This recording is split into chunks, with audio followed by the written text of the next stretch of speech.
Hello, this is Jack Sampel, and this is my learning norms for all students. First things first, what are learning norms? Learning norms are the expectations educators hold students to and the expectations students hold educators to. Now, as stated before, education is a two-way street. We have to meet the expectations students have for their learning if they are taking that plunge and really taking ownership and accountability of their learning. We must also hold ourselves accountable with high expectations if we expect our students to do the same. We need to be flexible, adaptable educators. Norm number 1, relationships. Do my teachers help me build relationships among peers and adults that might serve as role models, coaches, and mentors? One way I can implement this norm is making sure that every educator is seeing every student. This can help form a relationship, and not by just looking at them, giving each student their sole attention at some point in the day, some point in the week.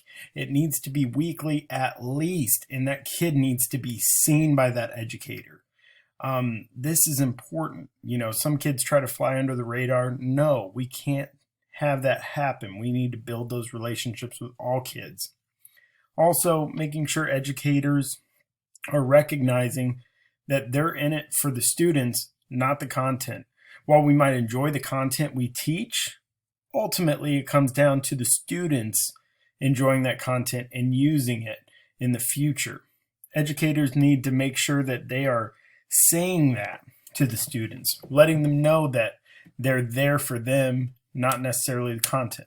And also giving positive reinforcement and assurance. Let the students know you're there for them and why you do what you do, and letting them know when they do a good job and letting them know when you expect more. And just, if you're going to have those conversations easier when you expect more and you've built that relationship. Norm number 2 is relevance.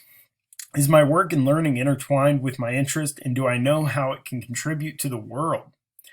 Each educator should show how their content relates to the real world.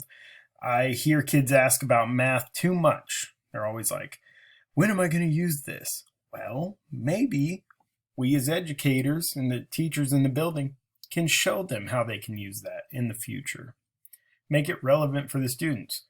Romeo and Juliet teaches teenagers to not make hurried decisions based on impulses. Sometimes we've got to think deeper. The solving of equations helps us know how much we need or don't need in situations. I go through this with students all the time. Say they want a new pair of shoes and they're $100 and they have $60. How much more do they need? They're like, well, $40, Mr. Sample. Excellent. You just made and solved a one-step equation. Give students the opportunity to take classes that explore career options. We need to have more electives that can be geared for the students to make successful decisions after high school. And let students delve into those chosen career path classes and have the opportunity to switch if necessary. Let's have them explore career options and pick what makes the best, outcome for them, what they want. This is what education is all about. Norm number 3, time. Is there time for my learning to be deep as well as broad? Whether a student likes a class or not, each class can give them something valuable for to use later in life. And we as educators and the teachers in my building need to see this and know that each student can come away with something necessary for them to succeed out in quotes, the real world. So one way we can do this is give time for self-discovery projects. Let students go off the beaten path. Cover what you need, but let the students steer their individual ships according to their interest. They can dive deeper and teach themselves things that we might not get to in the course content, but we can still cover the basics and make sure they're getting what they need.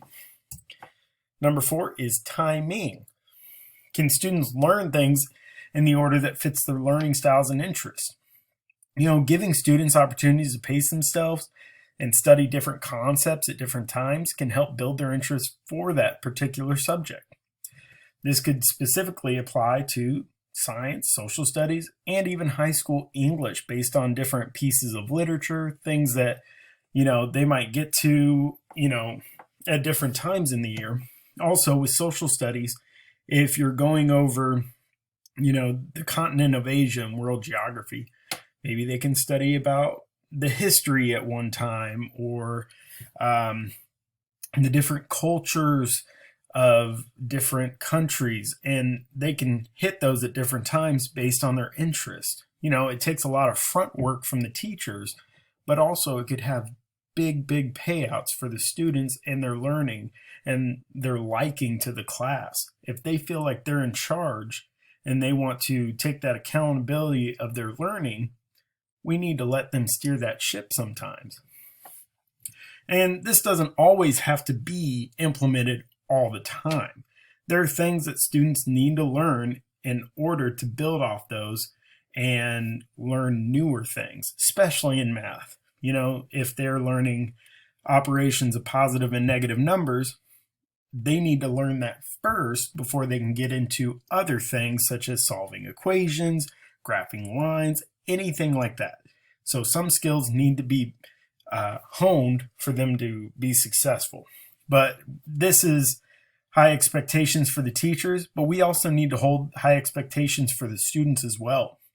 And holding students to high expectations makes their education worth their time.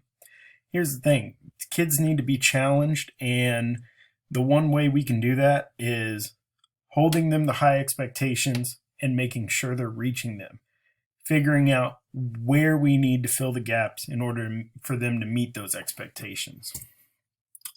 Number 5 is play. Do students have opportunities to explore while making mistakes, but also learning from those mistakes? Let the students explore these career paths and switch when and if necessary. Now, with greater student autonomy, there's a bigger chance of failure. We need to let students explore and hold expectations high still, and let them know that failure happens. This can be ingrained in them with having posters up over the building about successful people failing. It's okay. Abraham Lincoln had several failing businesses before he was a president. It happens to the best of people throughout historical times, and they need to know that failure is necessary for growth and learning. And self-discovery projects and career classes that are participation grades. This is only if they complete the project in its entirety. But think about it. Having kids being able to really discover something and figure out how that career works and different expertise within that career could really play a role in whether they choose that career or not and what they choose to pursue within that career field. Number 6 is practice. Can students engage in deep and sustained practice over skills they need to learn? Educators should engage in the practice of skills weekly at least. This can happen through bell work, analyzing errors from current content and assignments that students are constantly making, or it could just be days dedicated to practice. But here's the thing. Content knowledge comes and goes. We don't always remember everything from every class we've ever taken, but the skills should be guaranteed. Repetition is the mother of skill. The only way we can get a mastery of those skills is that repetition. And this can be applied across all contents. Number 7 is choice. Are students able to choose when, how, and what they learn, or are they following the same path as everyone else? Now, of course, some classes are necessary, needed for basic skills to be a contributing member of society. But letting students have the option to delve deeper with content-based learning on their desired attainable knowledge is okay. If a student wanting to study biology after high school could research environmental acts within the U.S. government course, let them go ahead. That is important. A student wanting to pursue art could utilize mathematics to create a perfectly symmetrical, balanced painting and show the equations and what they've learned in that math class to make that painting symmetrical and perfect. There's cross-curricular ways that we can help students really engage and delve deeper for themselves. Number 8, authenticity. Is the learning and work students do seen as significant to professionals, families, and potential employers? So we need to create curriculum based on what current professionals in the field need from new employees. What are new employees lacking? What do new employees need to be successful in their jobs? This could be through the career path classes. Have professionals speak to students about skills, knowledge, and tools they use every day, and have them relate it to the content they're learning within the classroom. We could have local community members who represent these professions come in and talk with them about this. They can show that they're a familiar face who is a part of that community, the same community the students are in, and making a difference and doing what the students desire to do. Number 9 is the challenge. Is it just about completing assignments, or are students really feeling challenged? We need to delve into the content. Make sure that we are reaching that taxonomy level of application in creating and evaluating with everything we do, or else they're just hearing it and repeating it on exams and assignments. So we also need to meet students where they are and hold them to high expectations. Not every student's going to be able to create and evaluate, but we need to push them to their maximum limit. That's about building those relationships and knowing the students. The success of one student will look different from the success of another. Do students have the opportunity to apply what they are learning in real-world settings? And this is the application of everything. The end of career path classes can lead to internships, shadowing, market value assets. Maybe they're OSHA certified by the end of their high school career, or maybe they are ready to take on an electrician apprenticeship. Maybe they're ready for, going to the next level in college, anything like that. And so beyond career path classes, how can students apply the knowledge attained through curriculum to something that interests them in the real world? And that's through those internships, shadowing, and market value assets. So one thing that I will do to implement these norms, as a staff, we need to let students know we are here for them, not the content. And if students learn and do their absolute best, they will succeed. The key is to learn, not to get a good grade.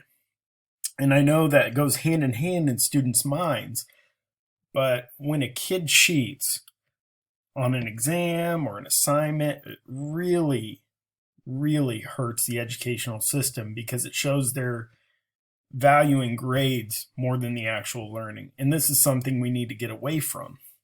The only place success comes before work is in the dictionary. Students need to know this. If they want to be successful, not everything's going to come easy. They're going to have to learn, they're going to have to work, and they're going to have to be ready. And that brings me to the next point. Students need to be present, be prepared, and be practical. And also, the educators in the building, we need to offer up quality content learning for our students. We are the 5-star chefs. It is our students' job to eat the meal. If they are hungry and holding themselves accountable and taking ownership of their learning, they need to be fed 5-star meals from us. And last but not least, ownership of your learning is ownership of your life. Let them know how important education is for them. They can accomplish many, many things through the system that we have. And we are going to give them the autonomy and the keys to the kingdom to make sure that they can take their learning and make it accessible and relevant to their needs and wants in the future.